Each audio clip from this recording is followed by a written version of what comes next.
యేసుక్రీస్తు నామములో మరొకసారి మీ అందరూ కూడా ప్రత్యేకమైన వందనాలు. అందరూ బాగున్నారా? దేవుని ఆశీర్వాదకరమైన సన్నిధిలో మళ్ళీ కలిసి ఆయన మాటల్ని ధ్యానించడానికి ప్రభు ఇచ్చిన ఈ దీవెనకరమైన సమయాన్ని బట్టి దేవునికి ఎంతో రుణస్థులమై ఉన్నా. చాలా సంతోషం. మీరు వాక్యాన్ని క్రమం తప్పకుండా వింటున్నారు. మీరు పొందుతున్న మేళ్లను మాకు పర్సనల్గా తెలియజేస్తూ ఉన్నారు. నిజంగా ఈ విషయంలో దేవుని ఎంతగానో స్తుతిస్తూ ఉన్నాను. అదే రీతిగా మీకు ఒక చిన్న సలహా ఏంటి అంటే, మీరు వాక్యం ద్వారా బలపడుతూ ఉన్నప్పుడు ఆ విషయాలు కామెంట్స్ రూపంలో కూడా మీరు తెలియజేయడం ద్వారా మమ్మల్ని ఇంకా ప్రోత్సహించినట్లు ఉంటుంది. ఫైన్. చిన్న ప్రార్థన చేద్దాం. దయగలిగిన వాడా, మహోన్నతుడా, మరొకసారి మీ సన్నిధిలో మా హృదయాలను తెరిచి మేము ప్రార్థిస్తూ ఉన్నాం. వాక్యము నీది, మాట్లాడేవారు మీరు, దేవాతరుడైన ప్రజలు నీవారు. ఈ సమయము నీది. మరొకసారి నీ మాటలు మేము కలిసి ధ్యానిస్తూ ఉండగా అయ్యా, వినగలిగే చెవులను, గ్రహించే మనస్సును మా అందరికీ దయచేయండి. నీ మాటలు వివరించడానికి నేను తగిన వాడిని కాదు, నా జ్ఞానం చాలదు. మరొకసారి మీ పాదాల మీద సాష్టాంగ పడుతున్నాను. మీరే నాతోనూ మాతోనూ మాట్లాడి మా హృదయాలను మీరు తెప్పరిల చేయమని, దీవించమని యేసు నామములో ప్రార్థిస్తున్నాం మా పరమ తండ్రి. ఆమేన్. ఆమేన్.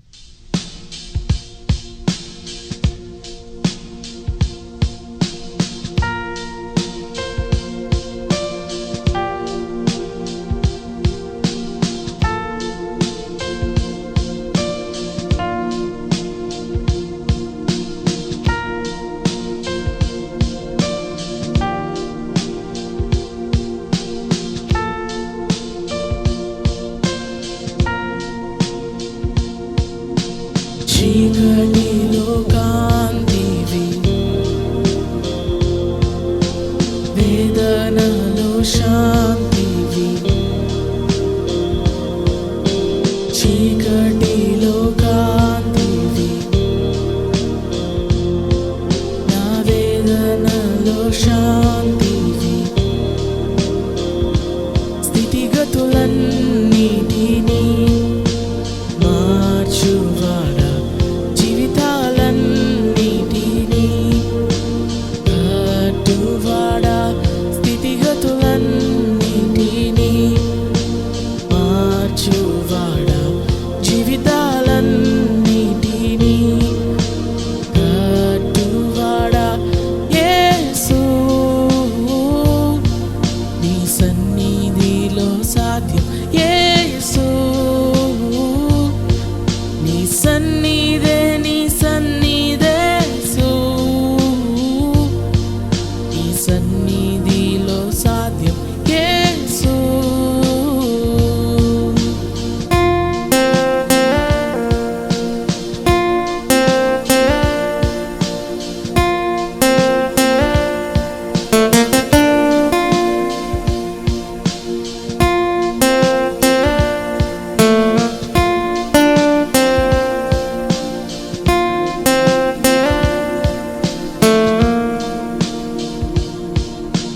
సమస్తము సాధ్యం నీ యందే నా విశ్వాసం. సమస్తము సాధ్యం నీ యందే నా విశ్వాసం. స్థితిగతులన్నిటినీ మార్చువాడా, జీవితాలన్నిటినీ కట్టువాడా. స్థితిగతులన్నిటినీ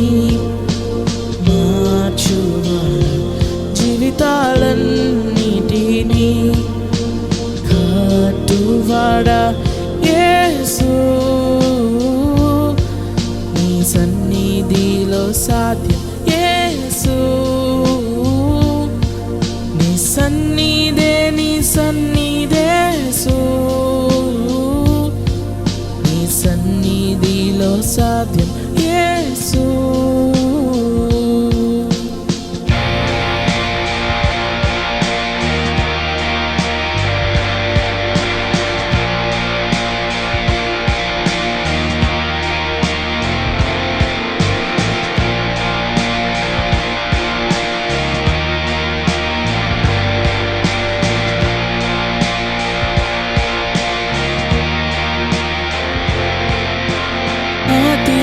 అతిక్రమమంతా తుడచువాడా ఎల్లప్పుడు కరుణించువాడా మంచితనము కనపరచువాడా ఎల్లప్పుడు దీవించువాడా అతిక్రమమంతా తుడచువాడా ఎల్లప్పుడు కరుణించువాడా మంచితనము కనపరచువాడా ఎల్లప్పుడు దీవించువాడా యేసు నీ రక్తములో సాధ్యం యేసు నీ రక్తమే యేసు నీ రక్తములో సాధ్యం యేసు నీ రక్తమే యేసు నీ రక్తములో సాధ్యం యేసు. ప్రభు మాట్లాడే ప్రతిసారి కూడా మన హృదయాలు తెప్పరిల్లుతూ ఉంటాయి, ఆధ్యాత్మికంగా పరివర్తన చెందుతూ ఉంటాయి. ఆయన పరిశుద్ధమైనటువంటి నామానికి మహిమ కలిగేలా మన జీవితాలు వర్ధిల్లుతూ ఉంటాయి. అందుకే భక్తులు ఆయన మాట కొరకు పరితపించేవారు, భక్తులు ఆయన మాట కొరకు కనిపెట్టేవారు. అందుకే మరొకసారి జీవం కలిగిన దేవుని యొక్క మాట కొరకు ఆయన సన్నిధిలో ఆయన మాటల్లో మనం విందాం. పరిశుద్ధ గ్రంథం నుండి హెబ్రీ పత్రిక 10వ అధ్యాయము 23వ వచనాన్ని ఒక్కసారి మనం చదువుకున్నట్లయితే, వాగ్దానం చేసిన వాడు నమ్మదగినవాడు కనుక మనము నిరీక్షణ విషయమై మనం ఒప్పుకొనినది నిశ్చలముగా పట్టుకుందుము. దేవుని వాక్యాన్ని మనం జాగ్రత్తగా అర్థం చేసుకునే ప్రయత్నాన్ని మనం చేస్తే, వాగ్దానము చేసిన వాడు, ఇక్కడ హెబ్రీ పత్రిక 10వ అధ్యాయము 23వ వచనాన్ని మనం జాగ్రత్తగా అర్థం చేసుకునే ప్రయత్నాన్ని మనం చేస్తే, నేను అనేక సార్లు మీతో పంచుకున్నాను, మరొకసారి జ్ఞాపకం చేస్తాను. హెబ్రీ పత్రిక ఒక విశిష్టమైనటువంటి పత్రిక. క్రొత్త నిబంధన గ్రంథంలో పాత నిబంధన తరహా శైలిని కలిగి ఉన్న ఒకే ఒక్క ఆశీర్వాదకరమైన సవాలుకరమైన గ్రంథం ఏదైనా ఉంది అంటే హెబ్రీ పత్రిక. అందుకే ఇక్కడ జాగ్రత్తగా అర్థం చేసుకునే ప్రయత్నం చేస్తే, దేవుని మీద ఆధారపడడానికి ఆయనలో ఉన్న శ్రేష్ఠ తత్వాన్ని, వ్యక్తిత్వాన్ని ఇక్కడ భక్తుడు వివరిస్తున్నాడు. దేవుని మీద ఆధారపడగలగడానికి ఆ ముఖ్యమైనటువంటి కారణాన్ని చెప్తూ ఉన్నాడు. ఏమంటాడు అనంటే, మళ్ళీ హెబ్రీ పత్రిక 10వ అధ్యాయము 23వ వచనాన్ని మనం చూస్తే, వాగ్దానం చేసిన వాడు నమ్మదగినవాడు. అందుకే దేవుని యొక్క సన్నిధికి వచ్చినప్పుడు, దేవునితో సంభాషిస్తూ ఉన్నప్పుడు, దేవునితో సహవాసం చేస్తున్నప్పుడు, దేవునితో కలిసి ప్రయాణం చేస్తున్నప్పుడు ఒక ముఖ్య సూత్రాన్ని నమ్మాలి. ఏంటి అంటే, దేవుడు వాగ్దానం చేసిన వాడు, రెండవది ఆయన నమ్మదగినవాడు. నమ్మదగినవాడు వాగ్దానం చేస్తే దాని యొక్క రిజల్ట్ ఎలా ఉంటుందంటే, ఖచ్చితంగా 100కి 100 పాళ్ళు జరిగి తీరుతుంది, ఆశీర్వాదకరమైన ముగింపు ఉంటుంది. అందుకే దేవుని వాక్యాన్ని మనం జాగ్రత్తగా అర్థం చేసుకునే ప్రయత్నాన్ని మనం చేస్తే దేవుడు నమ్మదగిన వాడని, ఆయన వాగ్దానం చేశాడని, ఆయన మాట తప్పడని మనం మొదటిగా నమ్మినట్లయితే మన జీవితాలలో ఖచ్చితంగా ఒక ఆశీర్వాదకరమైన పరివర్తన కలుగుతుంది, ఒక నిశ్చయత కలుగుతుంది. అందుకే ఇక్కడ ఏమంటాడంటే, మీరు నిరీక్షణ కలిగి ఉండండి ఈ విషయంలో. రెండవది, మనం ఒప్పుకున్నాం దేవుని దగ్గర, మనం ఒడంబడిక చేసుకున్నాం, దేవా కష్టమైన నష్టమైన నీతో కలిసి నేను ప్రయాణం చేస్తాను అని మనం దేవుని దగ్గర ఒక ఒడంబడిక చేసుకున్నాం. అందుకే మనం ఏదైతే ఒప్పుకున్నామో దానిని ఏమాత్రం పట్టు సడలకుండా నిశ్చలముగా పట్టుకుందుము అని మాట్లాడతాడు. ప్రియ స్నేహితులరా, నేను ఒక మాట జ్ఞాపకం చేయను. అందుకే దేవుని సన్నిధానంలో మన హృదయాలను ఖచ్చితంగా తెరిచి పరచి మనం చూస్తూ ఉన్నప్పుడు, చదువుతూ ఉన్నప్పుడు ఆయన మాటలు మన మనసుల లోతుల్లోనికి చొరబడతాయి, మన మనస్సాక్షిని తట్టి లేపుతాయి. అందుకే ఇక్కడ ముందుగా మనం ఏమి నమ్మాలి అంటే, నేను ఆశ్రయిస్తున్నవాడు నమ్మదగినవాడు, నేను ఆరాధిస్తున్నవాడు నమ్మదగినవాడు, నేను వెంబడిస్తున్నవాడు నమ్మదగినవాడు, నేను ఆనుకున్నవాడు నమ్మదగినవాడు, ఆయన ఓ శ్రేష్టమైన ప్రమాణాన్ని నాకు చేశాడు అని విశ్వసించగలగాలి.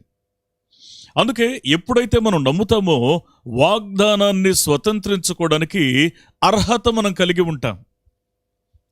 అంటే ఇక్కడ దేవుని యొక్క మాటల్ని, దేవుని యొక్క ప్రమాణాన్ని నమ్మాం అనడానికి రుజువేంటి? ఎలాంటి జీవన శైలి నమ్మిన వారి బ్రతుకులో ఉంటుంది? దేవుని వాగ్దానాన్ని స్వతంత్రించుకుని వారిని పోలి మీరు నడుచుకునుడి అని భక్తుడు చెప్పిన మాటకి సరిగ్గా దానికి అనువుగా ఉండే జీవితం ఎలా ఉంటుంది? నెంబర్ 1, దేవుని వాగ్దానాన్ని స్వతంత్రించుకోవడానికి అనువైన జీవితంలో మొదటి మెట్టు ఏంటి అనంటే, విశ్వాసంలో ఉన్నత స్థితి కలిగి ఉండడం. విశ్వాసములో ఉన్నత స్థితి కలిగి ఉండడం అంటే అర్థం ఏంటి? పరిశుద్ధ గ్రంథం నుండి కొలస్సీ పత్రిక 3వ అధ్యాయము 2వ వచనాన్ని చూస్తే ఒక ప్రాణప్రదమైన శ్రేష్టమైన మాటను పౌలు భక్తుడు కొలస్సీ సంఘంతో మాట్లాడతాడు. ఆయన చెప్తున్న మాటను చూస్తే, పైనున్న వాటి మీదనే కానీ భూ సంబంధమైన వాటి మీద మీ మనస్సులను నిలపొద్దు అని అంటాడు. నేను ఒక మాట మీకు జ్ఞాపకం చేయనా? దేవునితో కలిసి మనం ప్రయాణం చేస్తున్నాం అన్నది వాస్తవమైతే ఖచ్చితంగా మనం గుర్తించాల్సింది ఏంటి అనంటే, ప్రియ స్నేహితులరా, ఈ మొదటి అనుభవం విశ్వాస విషయంలో ఉన్నత స్థితి కలిగి ఉండడం. విశ్వాసంలో ఉన్నత స్థితి కలిగి ఉండడం అంటే అర్థం ఏంటి? మీరు ఎప్పుడైనా ఒక అంటే ఏదైనా ప్రమాదాలు జరిగినప్పుడు రెస్క్యూ టీంలో ఉన్నటువంటి వారు వరదల్లో నుండి లేదా ప్రమాదకరమైన పరిస్థితుల్లో నుండి ఇతరుల్ని రక్షించడానికి వెళ్లే ముందు వారు ఎలా సిద్ధంగా ఉంటారో చూసారా ఎప్పుడైనా? ముందు వారిని వారు సంరక్షించుకుంటూ, వారిని వారు భద్రపరుచుకుంటూ, వారు అవసరమైనటువంటి సేఫ్టీ ప్రికాషన్స్ అన్ని తీసుకుని ఆ తర్వాత వారు ఆ సమస్యను డీల్ చేయడానికి ముందుకు వెళ్తారు. అందుకే వాక్యం ఏం చెప్తుందంటే, ఒక సవాలుకరమైన ఆత్మీయ ప్రయాణాన్ని మనం ప్రారంభించిన తర్వాత మన జీవితంలో, విశ్వాస జీవితంలో ఉన్నత స్థితి ఇప్పటి వరకు ఏదైతే మన బ్రతుకుల్లో కనిపించలేదో అది కనిపించడానికి విశ్వాస జీవితంలో ఉన్నత స్థితిని కలిగి ఉండడం. ఇన్ ద సెన్స్, భూ సంబంధమైన వాటినే ఇప్పటి వరకు మనం మనస్కరించాం, కానీ ఇక నుండి పైనున్న వాటి మీద మీ మనసులు ఉంచండి.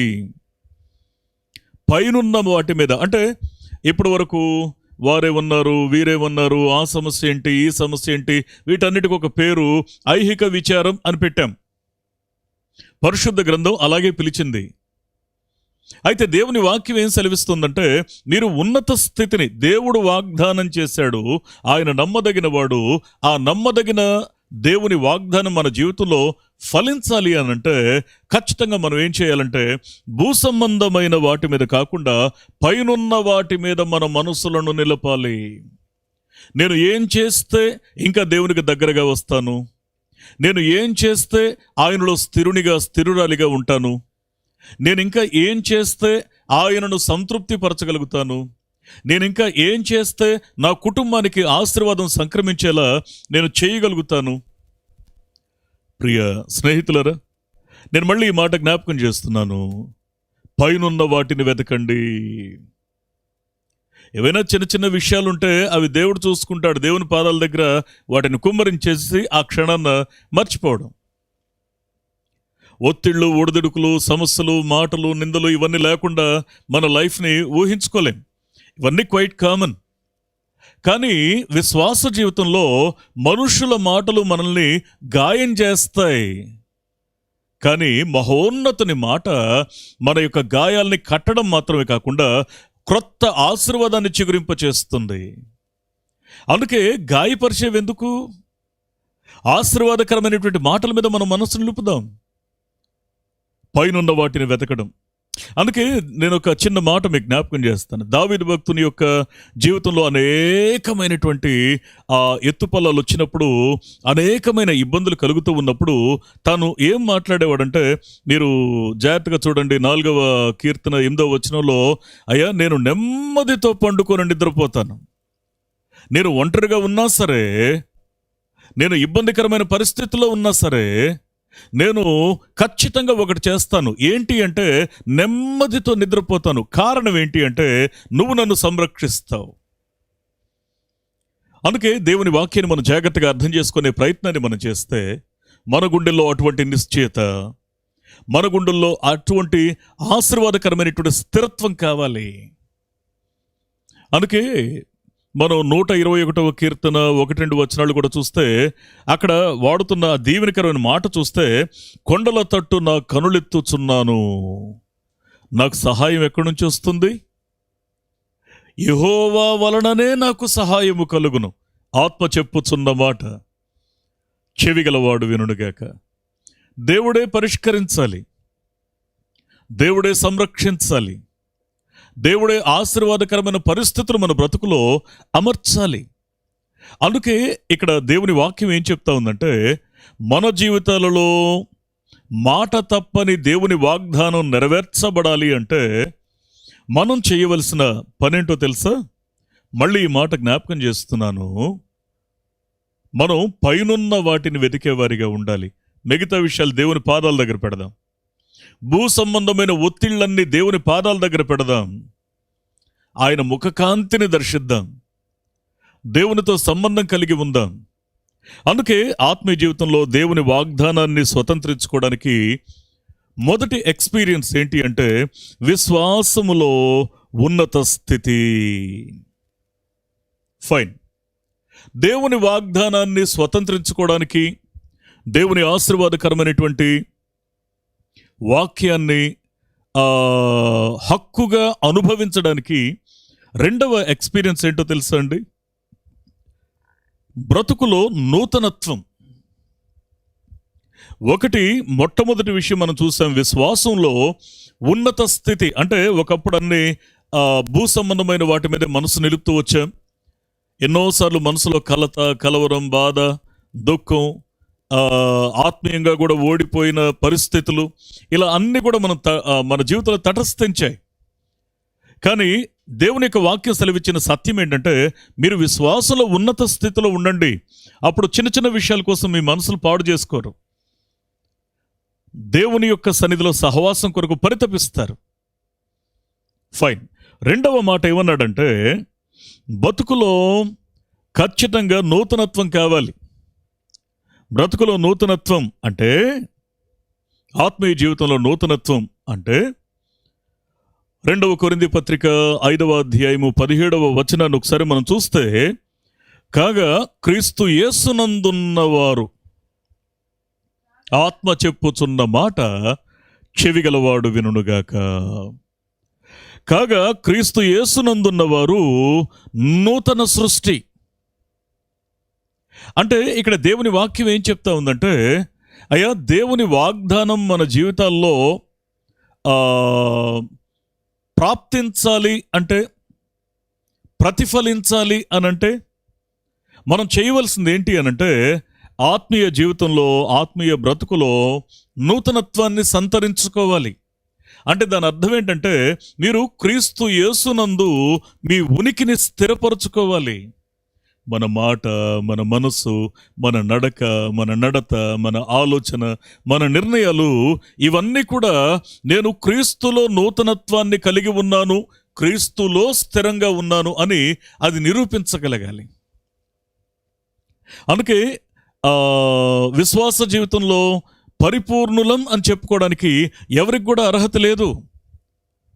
ఒడిదుడుకులుంటాయి, ఒత్తిళ్లుంటాయి, సమస్యలుంటాయి, తడబాట్లుంటాయి. ఇది మానవ సహజం. కానీ ప్రతి ఒత్తిళ్లోనూ, ప్రతి తడబాటులోనూ ఏమాత్రం ఆలస్యం చేయకుండా వేగంగా దేవుని పాదాలు పట్టుకొని, పడకముందే పట్టుకునే దేవుని యొక్క పాదాల దగ్గర ఆశ్రయించడం, ఇది విశ్వాస యొక్క లక్ష్యం. అందుకే వాక్యం ఏం చెప్తుందంటే క్రీస్తు యేసునందు ఉన్నవారు వారు నూతన సృష్టిగా ఉంటారు. అంటే అర్థం ఏంటి అంటే అక్కడ దీవెనకరమైన 2 మాటలు అంటాడు. పాతవి గతిస్తాయి, ఇదిగో సమస్తము క్రొత్తవిగా ఉంటాయి. నా కోపము, నా ఆవేశము, నా అపార్థం చేసుకునే మనసు, తొందరపడి మాట్లాడే తత్వము, పిరికితనము, సంశయము, మాటికి తడబడే తత్వం, చిన్న చిన్న విషయాలకు పోరాడకుండానే లొంగిపోయేటువంటి మనస్సు, ఇవన్నీ కూడా పాత తత్వాలు. అందుకే పాతవి గతిస్తాయి. బ్రతుకులో నూతనత్వం కలిగి ఉండే ఈ ఎక్స్పీరియన్స్ మనల్ని ఏం చేస్తుందంటే దేవుని సన్నిధిలో పాత వాటినన్నిటినీ విసర్జించేలా, తుడిచివేసేలా, వేర్లతో సహా పెకిలించి వేసేలా ఆ మనస్సు మనల్ని స్థిరపరుస్తుంది, ప్రోత్సహిస్తుంది. సమస్తము క్రొత్తవవుతాయి. నేను ఒక మాట మీకు జ్ఞాపకం చేయనా? మీరు నోరు తెరిచి మాట్లాడకుండానే మిమ్మల్ని గమనిస్తున్నవారు, ఒకవేళ మీ మీద ద్వేషం ఉన్నవారు కూడా కావచ్చు, మాటికి అవకాశం దొరికితే మిమ్మల్ని నిందించడానికి ప్రయత్నించేవారు కూడా కావచ్చు, మిమ్మల్ని మిస్గైడ్ చేసేవారు కూడా కావచ్చు, మిమ్మల్ని వ్యతిరేకించేవారు కూడా కావచ్చు, లేదా మిమ్మల్ని బాగా ప్రేమించేవారు కూడా కావచ్చు. మిమ్మల్ని జాగ్రత్తగా గమనిస్తున్నప్పుడు మీలో ఆ నూతనత్వాన్ని గమనించాలి, మనలో ఆ క్రొత్తదనాన్ని గమనించాలి. నేను ఒక మాట మీకు జ్ఞాపకం చేయనా? తెచ్చిపెట్టుకున్న నవ్వైనా, తెచ్చిపెట్టుకున్న వినయమైనా 2 నిమిషాలకు మించి అది మన జీవితంలో ఉండదు, అది మన ముఖం మీద కనిపించదు. అది వెళ్తూ చాలా మన యొక్క మనసులు ఎంత కఠినంగా ఉంటాయో తెలియజేసి మరి వెళ్ళిపోతుంది. అందుకే ఇక్కడ ఏమంటాడంటే అయ్యా క్రీస్తు యేసునందు ఉన్నవారు మనం చేయాల్సింది ఏంటి అంటే మన ఉనికిని ప్రతిరోజు ప్రతి క్షణం దేవుని యొక్క వాక్యపు వెలుగులో అయ్యా నీలో నేను ఎలా ఉన్నాను, నేను ఎలా ఉండాలి, ఈ 2 ప్రశ్నలు మన జీవితకాలం అంతా మనల్ని నియంత్రిస్తాయి, దేవునికి మరింత సమీపంగా తీసుకువస్తాయి. అందుకే వాక్యాన్ని మనం జాగ్రత్తగా అర్థం చేసుకునే ప్రయత్నాన్ని మనం చేస్తే సమస్తము క్రొత్తవడం, క్రీస్తునందు ప్రతిష్ఠించబడిన జీవితాలు, క్రీస్తులో నూతనత్వం కలిగి ఉన్న జీవితాలు ఎలా ఉంటాయంటే క్రొత్తదనాన్ని సంతరించుకుంటాయి. అంటే అర్థం ఏంటి?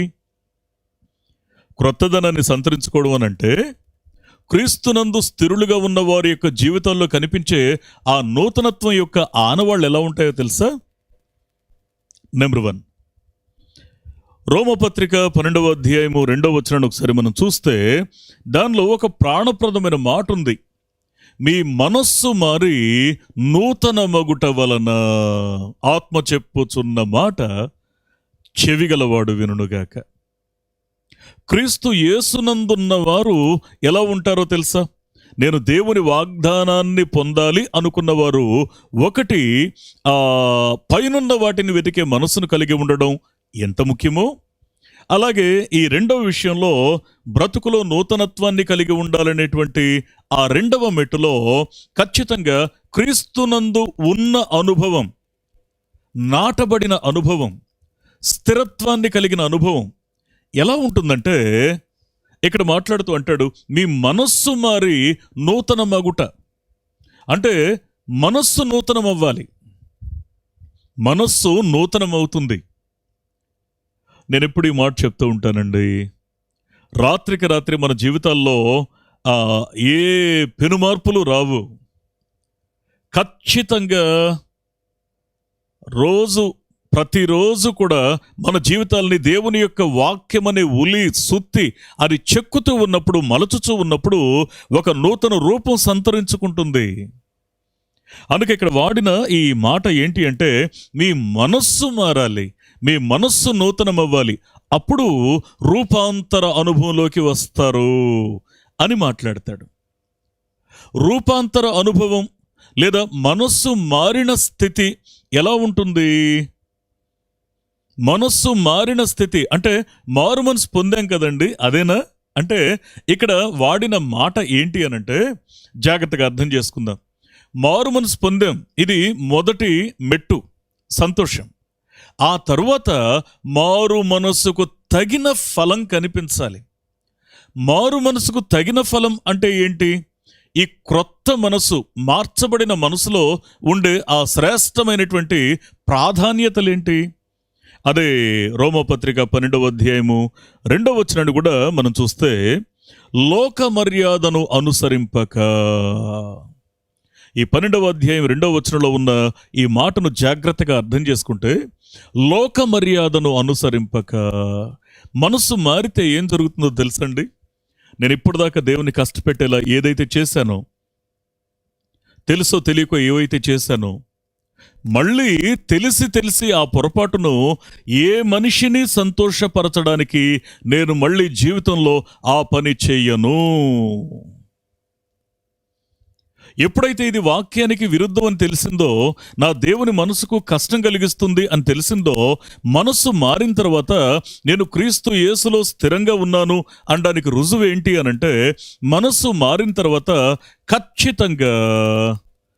ఖచ్చితంగా లోక మర్యాదను అనుసరించను. నాకు దుఃఖం కలిగేది, వేదన కలిగేది ఒక మాట చెప్పనా? దుఃఖం కలిగేది, వేదన కలిగేది ఒక మాట చెప్పనా? కొన్నిసార్లు నేను ఎన్నోసార్లు ఈ మాట చెప్పాను, మళ్ళీ జ్ఞాపకం చేస్తాను. ఇళ్లలో పిల్లలు ఉంటారండి, చిన్న పిల్లలు ఉంటారు. పిల్లలు ఎప్పుడైనా ఆడుతూ పడిపోయినా, లేకపోతే ఏదన్నా ఒక కారణం చేత వారికి ఏదైనా చిన్న అనారోగ్యం కలిగినా, ఇవన్నీ కూడా క్వైట్ కామన్ ఇవి. కానీ కొద్దిమంది ఏం చేస్తారంటే, వాక్యంతో సంబంధం కలిగి ఉన్న తరువాత కూడా కొన్నిసార్లు, క్షమించండి మాట చెప్తున్నందుకు, కొన్నిసార్లు ఏం చేస్తారంటే, వారు ఎక్కడైతే పడ్డారో లేకపోతే బాలేని పరిస్థితిలో ఉన్నారో, వారు వెంటనే ఏవేవో తీసుకొచ్చి వారికి దిగదుడుస్తూ ఉంటారు. వాక్యం తెలియని దినాల్లో దేవుడు చూసి సహించి క్షమించి మన జీవితాల్ని మార్చుకున్నాడు. కానీ వాక్యంతో స్నేహం చేస్తున్న తరువాత కూడా ఇలాంటి పని చేస్తే ఇంకా బాధకరమైన విషయం ఏంటంటే, ఇంకా కాస్త నీళ్లు తీసుకొచ్చి ఆ చెంబులో నీళ్లు పైనుంచి కింద దాకా, నేను విలేజెస్కి వెళ్ళినప్పుడు కొన్నిసార్లు గమనిస్తూ ఉంటాను, నేను పైనుంచి క్రింద దాకా వాటిని దిగదుడిచి వాటిని క్రింద పోసి, తర్వాత ఆ పోసిన దగ్గర, వారు పడిన దగ్గరే 3 సార్లు కింద కాండ్రించి ఉమ్మి వేసి, ఆ ఉమ్మిని ఎడంకాలి బొట్టిన వేలుతో తీసుకుని ఆ మట్టితో కలిపి దాన్ని తీసుకుని ఆ పిల్లల తలకు పెడతారు. బిడ్డలకు మేలు చేస్తున్నామా, హాని చేస్తున్నామా? మనస్సు మారకముందు అవి మనల్ని శాసించాయి. మనస్సు మారిన తరువాత నేను ఖచ్చితంగా లోక సంబంధమైన అంశాలను నేను చెయ్యను. లోక సంబంధమైన అంశాలతో నేను తృప్తి చెందను. ఎందుకు అంటే, నేను దేవుని వాగ్దానాన్ని పొందాలి, నమ్మదగిన వాని స్నేహం చేయాలి. దేవుని యొక్క వాక్యం సెలవిస్తున్న సత్యం ఏంటి అంటే, ఇక్కడ వాడుతున్న మాట, లోక మర్యాదను అనుసరింపక ఉత్తమమును అనుకూలమును సంపూర్ణమయ్యున్న దేవుని చిత్తమేదో దానిని గ్రహించి దాన్ని చేయడానికి నా మనసును స్థిరపరచుకుంటాను. ప్రియ స్నేహితులరా, ఇప్పుడు దాకా నన్ను చూస్తున్న వారేమన్నా అనుకుంటారేమో, వీరేమన్నా అనుకుంటారేమో అని ఇంకా నేను అనుకుంటూ ఉంటే, దేవుని వాక్యంతో సంబంధం కలిగిన నేనే రాజీ పడుతూ ఉంటే, ఇక వారెప్పటికి రక్షించబడతారు? వారి జీవితాల్లో ఇప్పుడు మార్పు కలుగుతుంది. దేవుడు మిమ్మల్ని మీ కుటుంబాలలో, మీ రక్త సంబంధులలో, మీ పరిసరాలలో, మీ గ్రామాలలో, మీ ఇళ్లలో మిమ్మను దీవెనకరంగా నాటాడు కదా. పరిమళ సువాసన మన బ్రతుకులో మరి పరిమళించినప్పుడే కదా ఇతరుల మనసులు దేవుని వాక్యం వైపు మళ్లించబడేది. అందుకే ఇక్కడ ఏమంటాడంటే, మీ మనస్సు మారాలి, మనస్సు నూతనం అవ్వాలి. మనస్సు నూతనమై ఏం చేస్తుందంటే, ఖచ్చితంగా నేను మళ్ళీ ఈ మాట జ్ఞాపకం చేస్తున్నాను ప్రియ స్నేహితులరా, అది లోక మర్యాదను అనుసరించదు. ఇంకా ఎన్నో లోక సంబంధమైన పద్ధతుల్ని అనుసరించేవాళ్ళు, ఆచరించేవాళ్ళు, నాకు పెద్దగా ఇష్టం లేదండి, మళ్ళీ వాళ్ళేమన్నా అనుకుంటారేమోనని, వాళ్ళు ఇంకా ప్రభువుని తెలుసుకోలేదు కదా అని అంటూ చాలాసార్లు వీరి మనసు లోపల ఇంకా ఆ వేరు పోలేదన్న విషయాన్ని జ్ఞాపకం చేస్తారు. దేవునికి కూడా జ్ఞాపకం చేస్తూ ఉంటారు. అందుకే ఇక్కడ ఏమంటాడంటే, అయ్యా, క్రీస్తు యేసునందు ఉన్నవారిగా మొట్టమొదటిగా మనం దేవుని వాగ్దానాన్ని స్వతంత్రించుకోవాలి అనంటే, నమ్మదగిన దేవుని వాగ్దానాన్ని స్వతంత్రించుకోవాలంటే మనం విశ్వాసంలో ఉన్నత స్థితి కలిగి ఉండాలి. అంటే ఒక మాటలో చెప్పాలంటే, పైనున్న వాటిని వెతికే ఆ మనస్సు కావాలి. రెండవ మాట చూస్తున్నాం, బ్రతుకులో నూతనత్వం కలిగి ఉండటం. బ్రతుకులో నూతనత్వం కలిగి ఉండడం అంటే క్రీస్తు యేసునందు ఉన్న స్థితి, అది ఉన్నత స్థితి. అంటే ఇక్కడ క్రొత్తదనాన్ని కలిగి ఉండడం అంటే అర్థం ఏంటో చూసాం. ఒకటి, లోక మర్యాదను అనుసరించకుండా దేవుని చిత్తమేదో దాన్ని గ్రహించి దానికి అనుకూలంగా మనం బ్రతకడానికి కష్టమైనా సరే, ఒత్తిడైనా సరే, తాత్కాలికంగా చిన్న సమస్య వచ్చినా సరే, మన మనసులను దేవుని కోసం, దేవునిలో, దేవుని వాక్యం ద్వారా ప్రతిష్ఠించుకుంటాం. అందుకే ఇక్కడ మాట్లాడుతున్న మాట, అయ్యా మీ మనస్సులు నూతనపరచబడాలి. మనస్సులు క్రొత్త సృష్టి అంటే అర్థం అదే. రెండవది, ఈ నూతనత్వం దేనికి కావాలి అదే విషయం మీద ఇంకొక చిన్న మాట చూద్దాం. ఎఫెసీ పత్రిక 4వ అధ్యాయము 24వ వచనాన్ని ఒక్కసారి మనం చూస్తే, ఇక్కడ అంటాడు, నవీన స్వభావమును ధరించుకొనిన వారై మీరుండాలి అంటాడు. నవీన స్వభావాన్ని ధరించుకున్నవారై. నిజమేనండి, ఒకప్పుడు మనకు ఆ నడిపింపు కానీ, ఆ సత్యపు వెలుగు కానీ మన జీవితంలో ప్రసరించలా. అందుకే తెలిసి తెలియకుండా జీవితంలో ఏవేవో చేస్తూ వచ్చాం.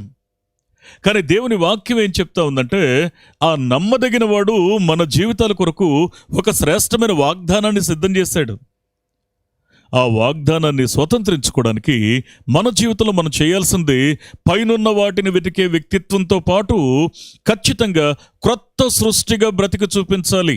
అంటే మనం మనస్సు నూతనపరచబడడం, రెండవది స్వభావం నూతనపరచబడడం.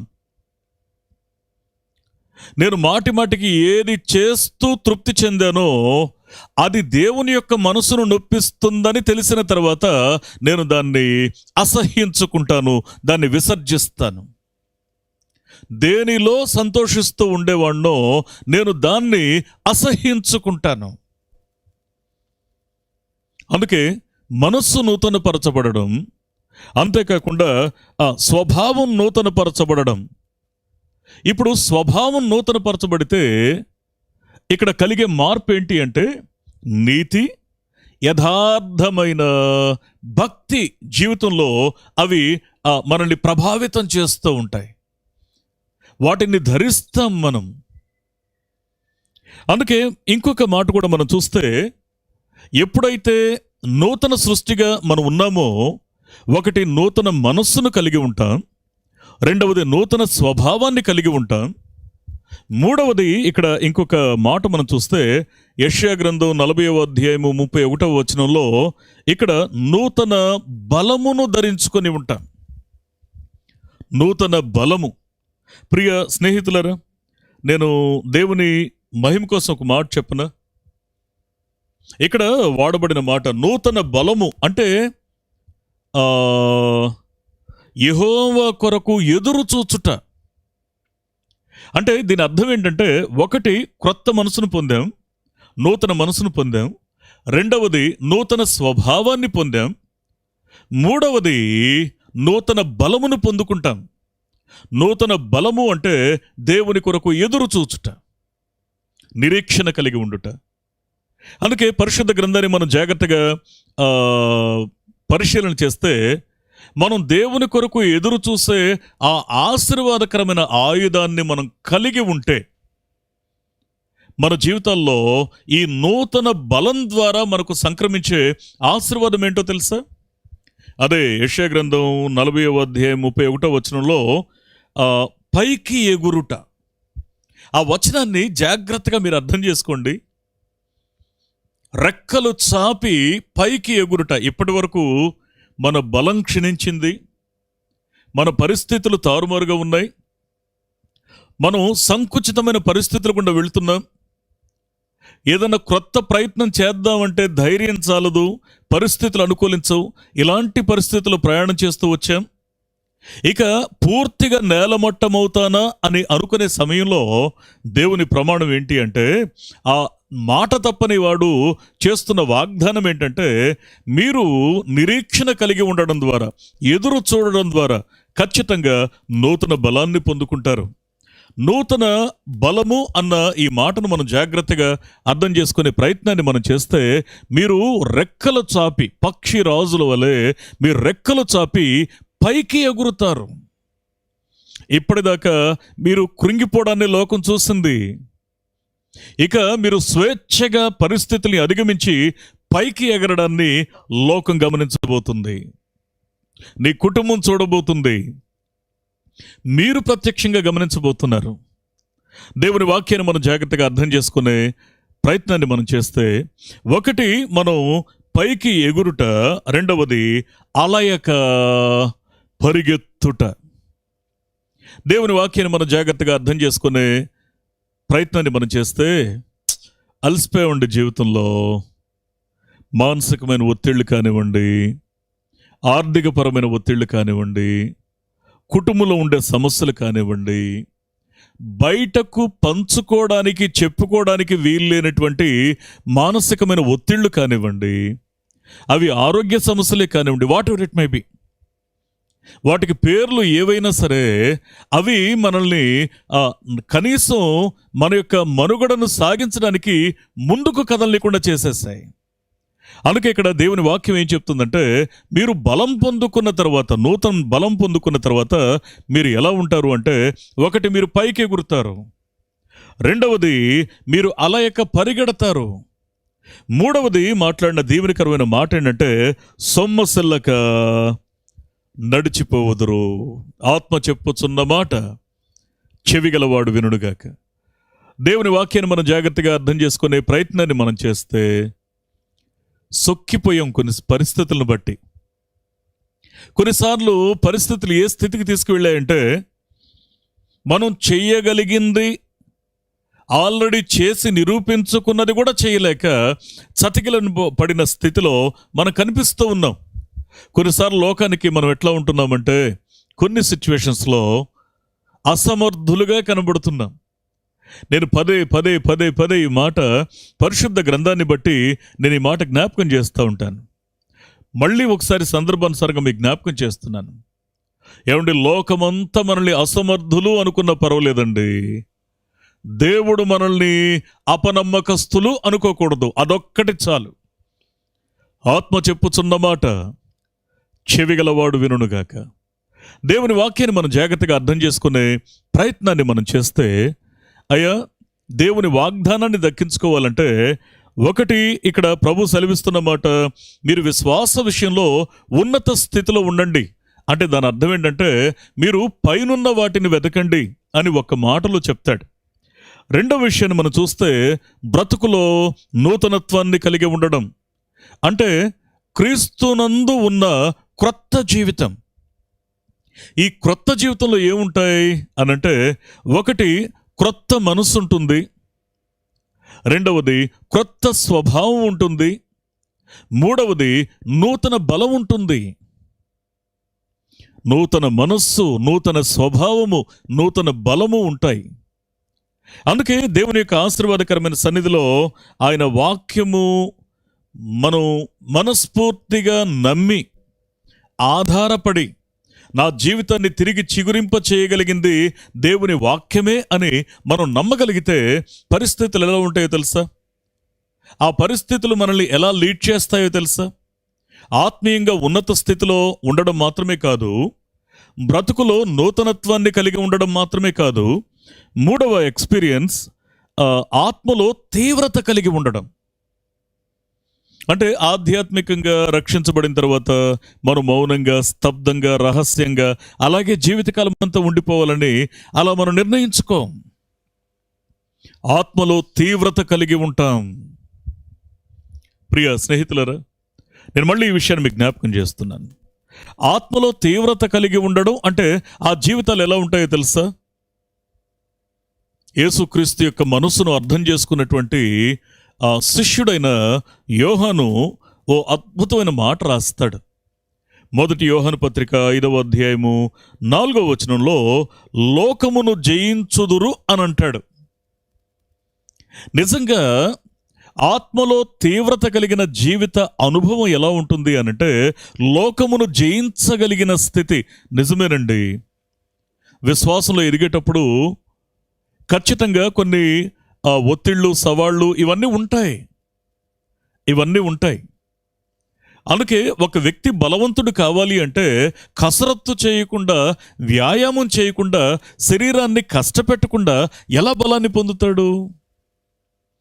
బలవంతుడు కావాలి అనంటే, బలమైన జీవితాన్ని కలిగి ఉండాలి అనంటే ఖచ్చితంగా శరీరానికి ఎలా వ్యాయామం కావాలో ఆత్మీయ జీవితంలో కూడా ఖచ్చితంగా జయించే అనుభవం కావాలి. అందుకే పరిశుద్ధ గ్రంథాన్ని మనం జాగ్రత్తగా అర్థం చేసుకునే ప్రయత్నాన్ని మనం చేస్తే, దేవుని మూలంగా పుట్టినవాడు లోకమును జయిస్తాడు. అలా జయించిన విజయం ఉందే, అది మన విశ్వాసమే అని మాట్లాడతాడు. అందుకే దేవుని వాక్యాన్ని మనం జాగ్రత్తగా అర్థం చేసుకుంటే, ఆత్మయందు తీవ్రత ఎప్పుడు కలుగుతుందో తెలుసా? మనం జయించాలి అనే తపన కలిగి ఉన్నప్పుడు. మనం ఎప్పుడు జయించగలుగుతామో తెలుసా? విశ్వాస విషయంలో అనుక్షణం మనలను మనం దేవుని వాక్యం ద్వారా నూతనపరుచుకోవడం ద్వారా జయించాలి. ఆశను జయించాలి, నిరాశను జయించాలి, మానసికమైన ఒత్తిడిని జయించాలి, పిరికితనాన్ని జయించాలి. అంత మాత్రమే కాదు, మాటి మాటికి మనల్ని ఓడిస్తూ ఉన్న అంశం అది ఏదైనా సరే దాన్ని గెలవగలిగే ఆ సత్తువ మన మనసులకు కలిగేలా పెనుగులాడాలి దేవుని సన్నిధిలో. ఆత్మలో తీవ్రత కలిగి ఉండడం అనంటే, నేను మళ్ళీ ఈ మాట జ్ఞాపకం చేస్తున్నాను, జయించే అనుభవం కలిగి ఉండడం. పరిశుద్ధ గ్రంథాన్ని మనం జాగ్రత్తగా అర్థం చేసుకునే ప్రయత్నాన్ని మనం చేస్తే, ఈ జయించే ఎక్స్పీరియన్స్ ఉంది చూశారు, ఇది ఎలా వస్తుంది? ఇది రాత్రికి రాత్రి మనకేమన్నా ఒక అలా వచ్చి అలా పడిపోతుందా చేతిలో? కాదు సుమా.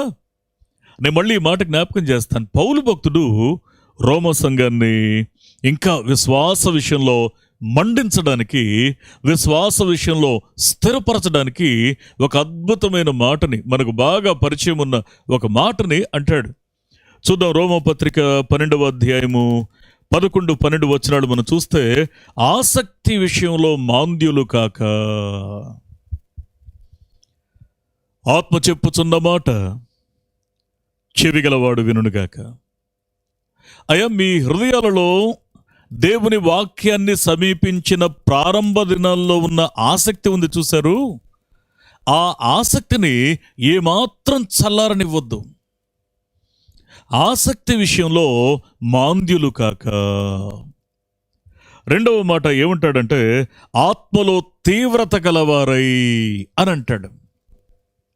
అంటే కొన్నిసార్లు ఎందుకు ఆత్మలో తీవ్రత అని అన్నాడు అనంటే, పెదవుల నుండి తీవ్రమైనటువంటి ప్రకటనలు వస్తాయి.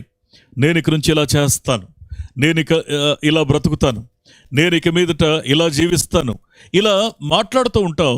కానీ కొన్ని స్టేట్మెంట్స్ పెదవులకు మాత్రమే పరిమితమైనప్పుడు అది దేవుని దుఃఖపరచడం మాత్రమే కాదు, చాలాసార్లు దేవునిని అవమానపరచడం కూడా. ఈ సత్యాన్ని గుర్తించాలి. అందుకే ఏమంటాడంటే, నీ పౌరుషంతో కూడిన మాటలు పెదవుల నుంచి కాదు సుమా, అది నీ అంతరంగం నుంచి రావాలి, నీ ఆత్మ నుంచి రావాలి. అధిగమించలేని సమస్యలు దేవుని పాదాల దగ్గరికి తెస్తే దాన్ని అధిగమించడానికి సమస్య మీద అదుపును దేవుడు మనకిస్తాడు. అందుకే ఆసక్తి తగ్గనివ్వద్దు. ఒకప్పటి ప్రార్థన, నేను దుఃఖంతో, బాధతో, వేదంతో ఒక మాట అడగనా? ఒకప్పటి ప్రార్థన ఉందా మన జీవితంలో?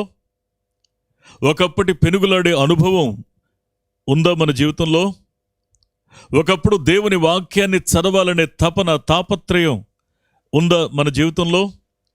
నాకు ఒక సున్నితమైన విషయం భలే భయాన్ని, బాధను కలిగిస్తూ ఉంటుంది. ఏంటి అంటే, కొందరు వాక్యం చదవరండి, వారిని గురించి ఉండే బాధ అది తీవ్రంగా ఎప్పుడూ బాధ ఉంటూనే ఉంటుంది దేవునికి. ఇంకొక విషయం కూడా ఏంటంటే, కొద్దిమంది చదువుతారు, కొద్దిమంది చదివేటప్పుడు ఒక దశలో వారు ఏం చేస్తారంటే, చదువుతున్న ప్రతి మాట కూడా తమ జీవితాలకు అప్లై చేసుకుంటూ చదువుతారు.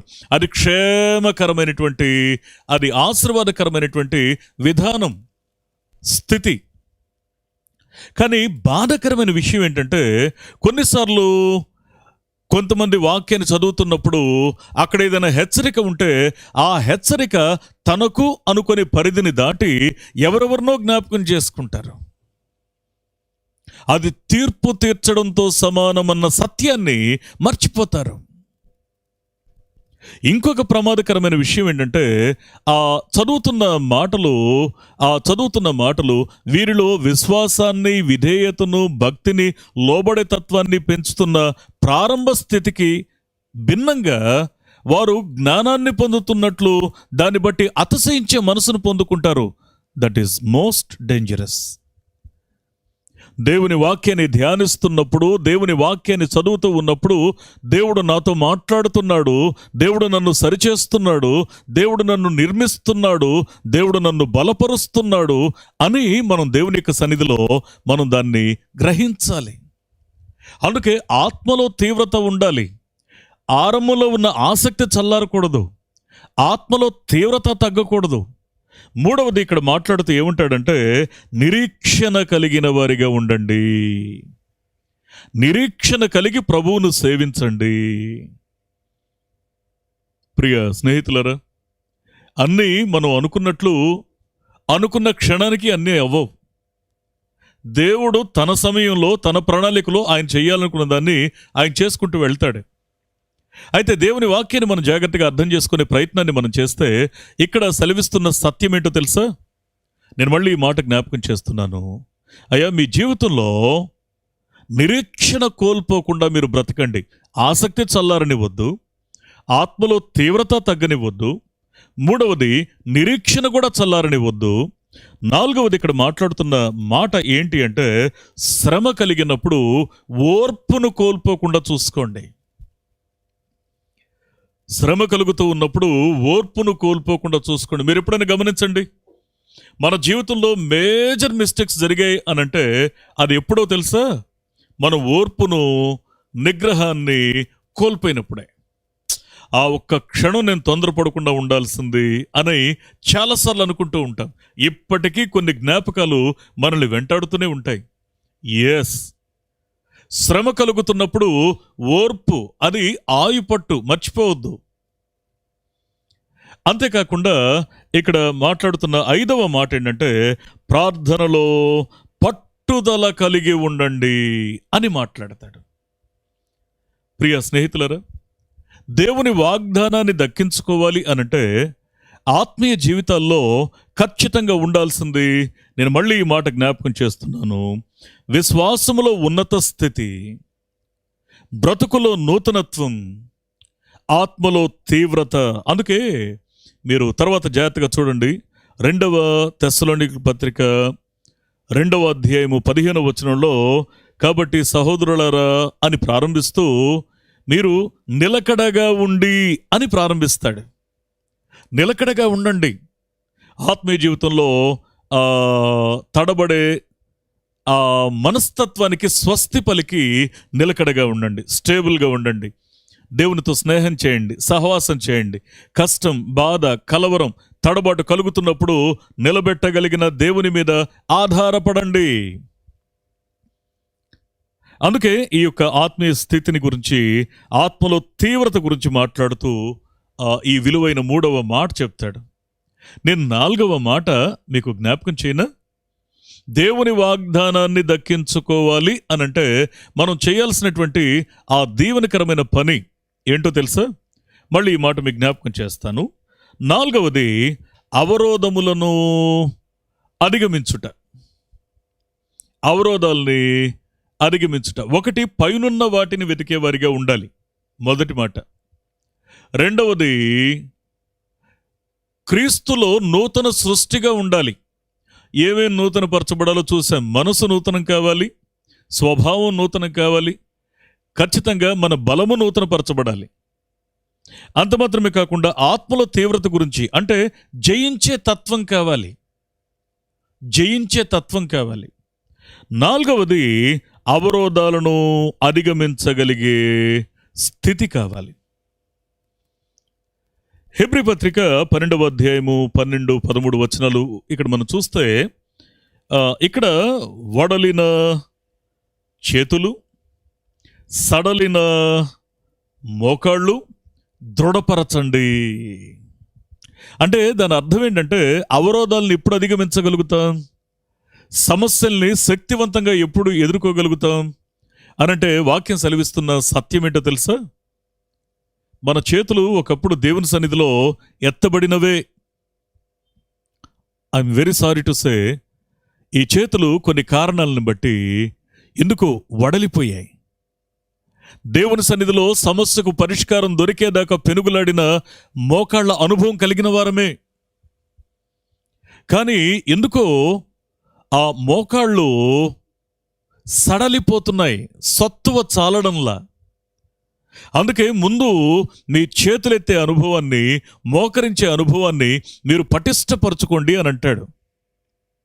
అంతేకాకుండా ఇంకొక దీవెనకరమైన మాట ఏమంటాడంటే, మీ కుంటి కాలు బెణకకుండా మీ పాదములకు త్రోవను సరళం చేసుకోండి. అంటే దాని అర్థం ఏంటో తెలుసా? దేవుని వాగ్దానాన్ని పొందాలి, దక్కించుకోవాలి అంటే మన ఆత్మీయ జీవితానికి అడ్డంకులుగా ఉన్నవేవో అవి మన కాళ్ళు బెణకడానికి కారణమవుతున్నాయి. గుర్తుపెట్టుకోవాలి మన విషయాన్ని. బెణకడానికి ఆల్రెడీ కుంటికాలు, అది ఇంకా బెణికితే కనీసం మోపడానికి కూడా ఛాన్స్ ఉండదు. పౌలు భక్తుడు ఆత్మీయ క్షేమాన్ని కోరి ఎంత దీవెనకరమైన మాటని, కాస్త ఈ మాట కష్టంగా అనిపించినా ఇది ఎంత దీవెనకరమైన మాటో తెలుసా? మీ కాళ్ళు బెనకకుండా, కాళ్ళు బెనకడానికి కాళ్ళని తడబడేలా చేస్తున్న పరిస్థితులేంటో గుర్తించి అడుగులు వేయండి అని అంటాడు. మీకు అడ్డంకులను పక్కకు తోసేయండి. ఎందుకంటే దేవుని వాగ్దానం ఏళ్ల తరబడి మీ జీవితాల కొరకు కనిపెట్టుకొనుంది. అది నెరవేరకుండా, ఆ దేవుని వాగ్దానాన్ని అందుకోనికుండా మన జీవితాలలో మనల్ని తడబడలే చేసే పరిస్థితుల్ని అధిగమించాలి. ప్రియ స్నేహితులరా, నేను అందుకే ఒక మాట జ్ఞాపకం చేస్తాను. పౌలు భక్తుడు తిమోతికి రాస్తూ 1 తిమోతి పత్రిక 6వ అధ్యాయము 12వ వచనంలో ఒక సవాల్కరమైన మాట అంటాడు. ఆ మాటను చూస్తే, విశ్వాస సంబంధమైన మంచి పోరాటం పోరాడండి, విశ్వాస సంబంధమైన మంచి పోరాటం పోరాడండి, రాజీ పడొద్దు మీరు. దేవుడు మీ ప్రార్థన జీవితాన్ని విలువగా ఎంచుతున్నాడు. దేవుడు మీ కుటుంబ ప్రతినిధిగా మిమ్మల్ని నిలబెట్టుకోవాలని ఆశపడుతున్నాడు. మీ సంఘంలో ఒక ఆశీర్వాదకరమైనటువంటి సాధనంగా, సాక్షిగా మిమ్మల్ని నిలబెట్టుకోవాలని ఆశపడుతున్నాడు. మీరు నివాసం ఉంటున్న ప్రాంతంలో ఒక దీవెనకరమైన దివిటిగా మిమ్మల్ని ఒక వెలుగుగా చేయడానికి దేవుడు ఇష్టపడుతున్నాడు. అందుకే మాట్లాడుతున్న దీవెనకరమైన మాట, విశ్వాస సంబంధమైన మంచి పోరాటం పోరాడండి. ప్రియ స్నేహితులరా, దేవుని వాక్యం సెలవిస్తున్న సత్యం ఏంటి అంటే, ఆయన ఉన్నతమైన ఉద్దేశాల్లో మనం భద్రపరచబడి ఉన్నాం. అందుకే దేవుడు మాట్లాడుతూ ఉన్నాడు. చిన్న చిన్న విషయాలకి రాజీ పడిపోవద్దు, చిన్న చిన్న విషయాల కొరకు మార్గం తప్పిపోవద్దు అని మాట్లాడతాడు. అందుకే విశ్వాస సంబంధమైన మంచి పోరాటం పోరాడండి, అట్ ద సేమ్ టైం నిత్య జీవమును చేపట్టండి అంటూ ఇక్కడ వాడిన దీవెనకరమైన మాట చూస్తే, దాన్ని పొందడానికి మీరు పిలువబడ్డారు. ఆత్మ చెప్పుచున్న మాట చెవిగలవాడు వినుగాక. దానిని పొందడానికి మీరు పిలువబడ్డారు. మన జీవితానికి ఒక లక్ష్యం ఉంది. మన జీవితానికి ఒక ఆశీర్వాదకరమైన వాగ్దానం ఉంది. దాన్ని దక్కించుకోవడానికే నాగటి మీద చేతిని వేశాం. దేవుని అమూల్యమైన నిత్య జీవం అనే వాగ్దానాన్ని దక్కించుకోవడానికే మనం దేవుని యొక్క సన్నిధిలో ఒక ఒడంబడిక చేసుకున్నాం, ఒక ఒప్పందం చేసుకున్నాం. అందుకే మీరు అనేక సాక్షుల ఎదుట మీరు దాన్ని ఒప్పుకున్నారు. దేవుని వాక్యం సెలవిస్తున్న సత్యం ఏంటి అనంటే,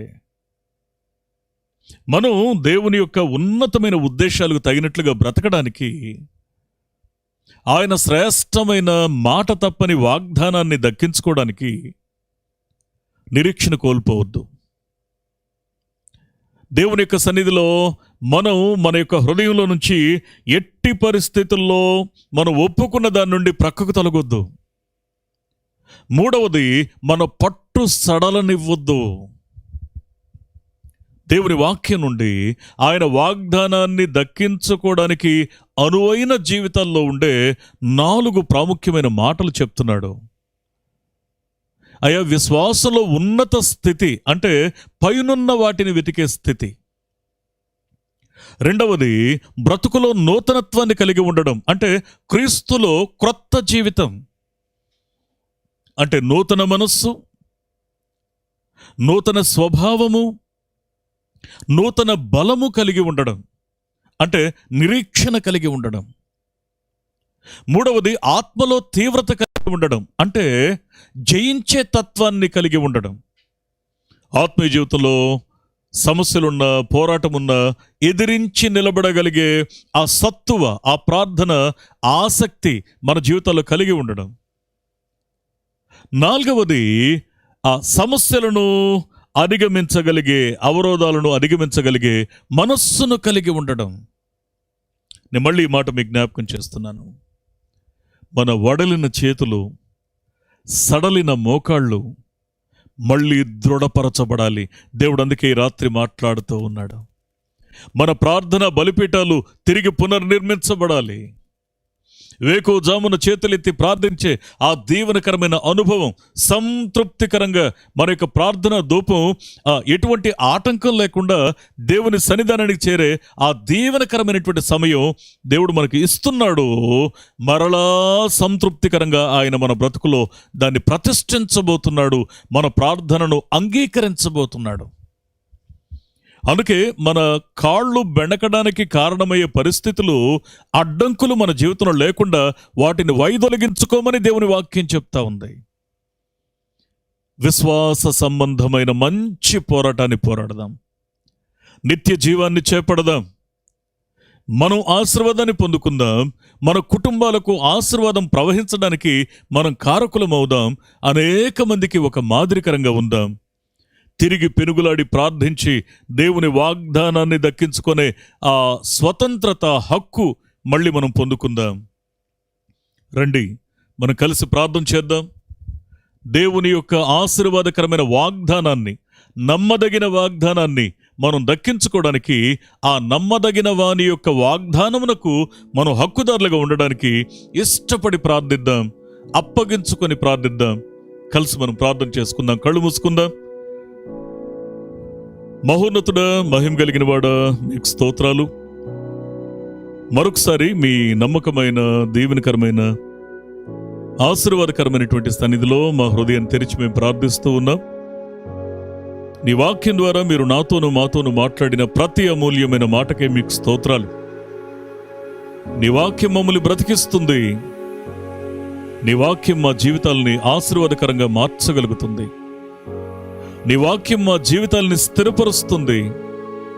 అందుకే వాగ్దానం చేసినవాడు నమ్మదగినవాడు అని మరలా ఇంకొకసారి నాతోనూ మాతోనూ మీరు మాట్లాడినందుకు మీకు స్తుతులు చెల్లిస్తున్నా.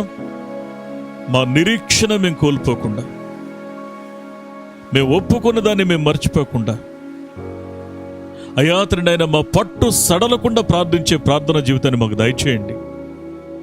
విశ్వాస జీవితంలో ప్రతిష్ఠించబడిన జీవితాలు ఎలా ఉంటాయో ఆ పైనున్న వాటిని వెతికే అనుభవం అయ్యా మేం కూడా కలిగి ఉండడానికి సహాయం చేయండి. అలాంటి బ్రతుకును మాకు దయచేయండి. దేవా, క్రీస్తులో నూతన జీవితాన్ని మాకు అనుగ్రహించండి. మా మనసు నూతనపరచబడి, మా స్వభావం నూతనపరచబడి, మా బలము నూతనపరచబడి, క్రొత్త జీవితాన్ని, జయ జీవితాన్ని మేము చూడడానికి సహాయం చేయండి. అయ్యా మూడవది, అయ్యా జయించే ఎక్స్పీరియన్స్లకు మమ్మల్ని నడిపించండి. అధిగమించగలిగిన పౌరుషంతో కూడిన బ్రతుకును మాకు దయచేయండి. సమస్యలకు లొంగిపోకుండా దేవా వాటిని అధిగమించే అయ్యా సత్వం మాకు దయచేయమని, జయ జీవితాన్ని మా బ్రతుకులో మాకు అనుగ్రహించమని మీ పాదాలు పట్టుకుంటున్నాం. దేవా తండ్రి, మరలా మా ప్రార్థనా జీవితాన్ని ప్రతిష్ఠించుకోవడానికి వడలిన చేతులు, సడలిన మోకాళ్ళు మళ్ళీ మేము దృఢపరచుకోవడానికి మాకు సహాయం చేయండి. విశ్వాస సంబంధమైన మంచి పోరాటమును పోరాడడానికి మా హృదయంలో ఒక ప్రేరణ మీరు పుట్టించినందుకు మీకు స్తోత్రాలు. మళ్ళీ ఆశీర్వాదకరమైనటువంటి ఆత్మ సంబంధమైన ఉజ్జీవాన్ని మా జీవితంలో మీరు చిగురింపచేసి, ఆత్మ సంబంధమైన పౌరుషాన్ని మరలా మా బ్రతుకులో మీరు ఫలింపచేసి, మీ నామానికి మహిమకరంగా నీ వాగ్దానాన్ని స్వతంత్రించుకునే కుమారులుగా, కుమార్తెలుగా మేము ఉండగలుగుటకు సహాయం చేయమని, వాక్యాన్ని విని వాక్యానుసారంగా జీవించాలని ఆశపడిన ప్రతి బిడ్డను కూడా మీరు జ్ఞాపకం చేసుకోండి. దేవా, ఏవైనా వ్యక్తిగత సమస్యలు కానీ, తడబడుతున్న పరిస్థితులు కానీ, పడి లేవలేని పరిస్థితులు కానీ ఒకవేళ బిడ్డల జీవితాల్లో ఉన్నట్లయితే దయతో ఒకసారి మీరు దర్శించి సంపూర్ణమైనటువంటి విమోచన వారి బ్రతుకుల్లో మీరు కలిగించమని, దీవించమని, మరలా క్రొత్త జీవితాన్ని తొడగమని మీ పాదాలు పట్టుకుంటాం. యేసునామములో ప్రార్థిస్తున్నాం మా పరమ తండ్రి. ఆమెన్. ఆమెన్.